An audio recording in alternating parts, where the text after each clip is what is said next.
Hello, everyone, and welcome back to another episode of Your Birth Bestie podcast. This is day 3 of the 5-day series about overcoming hospital birth fears to celebrate 6 months of this podcast. Thank you so much for being here. And as a quick reminder, I am doing a daily giveaway this week to show my appreciation for you being a part of this amazing community.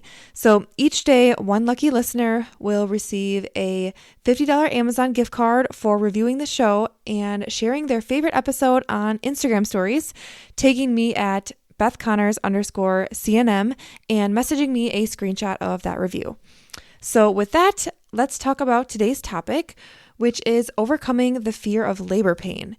And I wish I could reassure you that you could have a completely pain-free hospital birth. And while I've seen it possible for other people, that is not what I'm here to talk to you about today, because what I've seen more of is moms unprepared or unsure how to cope with labor pain, therefore afraid of what to expect. So let's get into it. Hey there, I'm Beth Connors, a midwife and mom of 2, but also your birth bestie. In this podcast, we'll dive deep into everything you need to feel confident, prepared, and in control, from baby bump to delivery room, from practical tips to personal stories. We'll cover it all so you know exactly what to expect every step of the way. Let's get into it. So while I can't say you will 100% experience pain, because I do believe it does come down to perception and preparation, it is likely that you will have a level of discomfort that you are usually not used to, right? However, there are always ways to manage it and prepare for labor contractions before you even experience it. So let's start by addressing the question on every new mom's mind: what is labor pain, or what should I expect to feel during labor? And labor pain is a natural and really an essential part of childbirth. It signifies the progression of labor and the journey towards meeting your baby, and you will feel different things throughout your labor depending on which stage of labor that you're in and what your preparation for birth has been. So we will talk a little bit more about this too. If you are new here or maybe haven't heard this before, labor typically occurs in 3 stages. So early labor, active labor, and transition. And these are more fluid than the textbook definition states them to be. And every mom, or really every pregnancy, is different. But it's really the best way to describe the progress of labor, in my opinion. So that's what I'm going to do.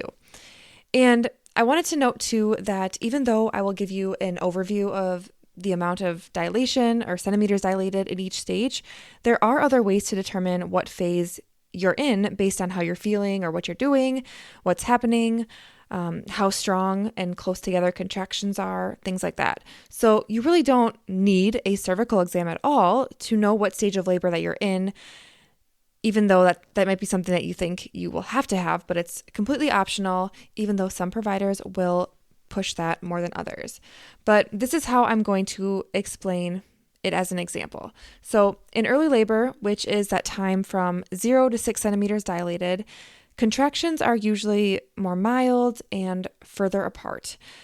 However, as you progress into active labor, 6 to 8 centimeters dilated, and then transition, which is that 8 to 10 centimeters dilated range, the intensity increases significantly. Of course, there are factors like if your water is broken, contractions can be more intense without that cushion of amniotic fluid on your cervix. Baby will be directly applied to your cervix, causing more discomfort or pressure. Or if labor is progressing really, really fast, or more gradually. Everyone experiences labor differently. Every pregnancy is different. So there are a lot of factors. I know for many moms, myself included, if the bag of waters breaks while you're further along in that active labor stage, the intensity usually is much stronger and sometimes really fast after that water breaks. For me, it was unexpected with my first, and it took me probably like an hour or so to really adjust to the groove of contractions than if they were to have just gradually gotten worse. So something to keep in mind and prepare for, and know that if it happens, to you in this way, it's common and it's safe. So it's really not something to freak out about. And that's something that I struggled with. So just giving you a heads up. And then for my second baby, that delivery, the same thing happened where my bag of water broke at 7 centimeters dilated, which then started my labor because it was an elective induction. And my baby was born just 45 minutes later in the most intense way that I could have ever imagined. Everyone who I then tell that birth story to says that I was so lucky to have such a quick labor. But that second 45-minute birth, I remember as being more painful actually than my 10-hour long first labor in many ways.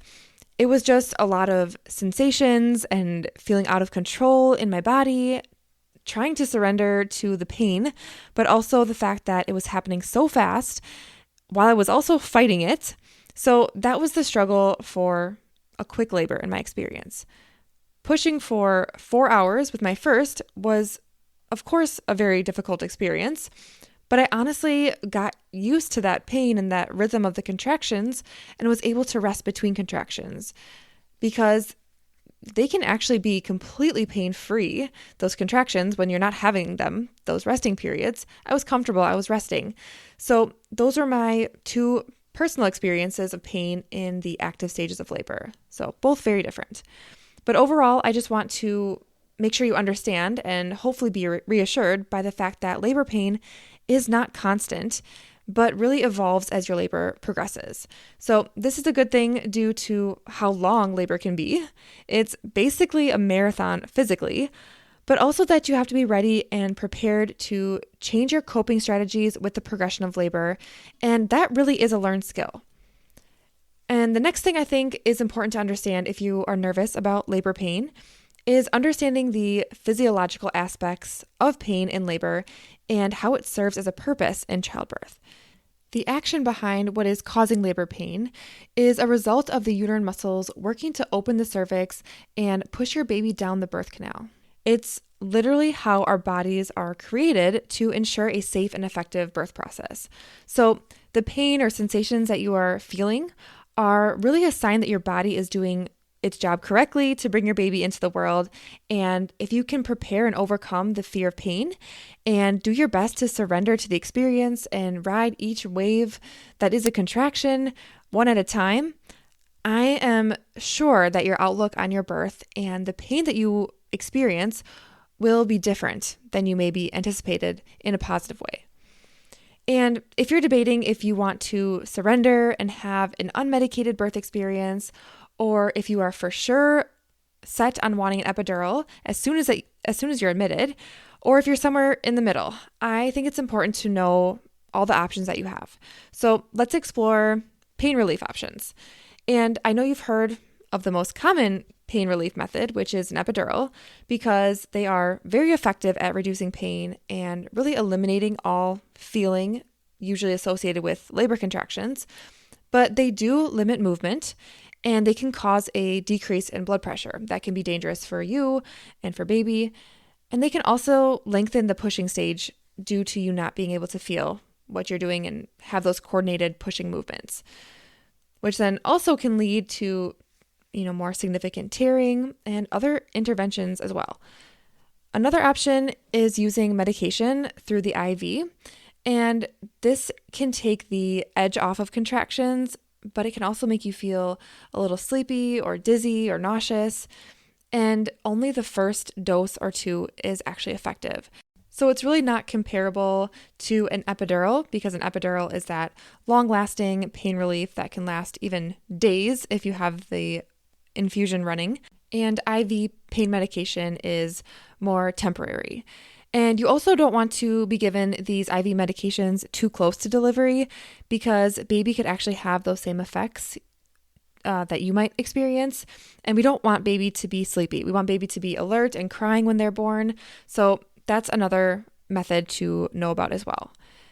Breathing and relaxation techniques are also ways to help moms manage pain without medication, but they do require practice and preparation. I think it's important, though, for all moms to consider practicing ways to cope with contractions if for some reason they are unable to access that epidural if that's something that they wanted to have, or any other means of pain management. Sometimes labor happens quickly with no time for an epidural, or sometimes the epidural itself isn't actually effective as you might have wanted it to be. So having techniques to fall back on until you get the epidural, if that's what you were planning on, or coping through contractions if the epidural doesn't work. This can absolutely be helpful. I would really just recommend to think through all of your options and see what's available to you at your facility, and talk with your support person about when or if you would want pain medication in certain situations and how they can best help you through whatever you decide. Some moms who want an unmedicated birth even have code words for their partners, and that helps because you may be verbalizing how you're feeling and how you're not having a great time, and your partner wants you to maybe get the epidural because they don't like seeing you in pain. But by having something like a code word that you will say makes them know that you actually mean it and that you really did change your mind and you're not just saying things during a contraction. I always tell moms that they have to tell me that they want the epidural during a rest period for me to believe them, because if it happens during the contraction, they are much less in that logical mindset and they just want, an out during that painful contraction. So it can't be during the contraction. They are more level-headed and rational during those breaks and can remember what they really want and what their birth goals are. So when another contraction comes around, we will just work through that one at a time until they mention that they want an epidural while they are in that rest period. So that's also something you can do. And then going back to partners too, I have never witnessed birth from that perspective, being someone's partner, but I can see how it can be for dads and for partners to feel helpless when someone that they love is experiencing something so intense.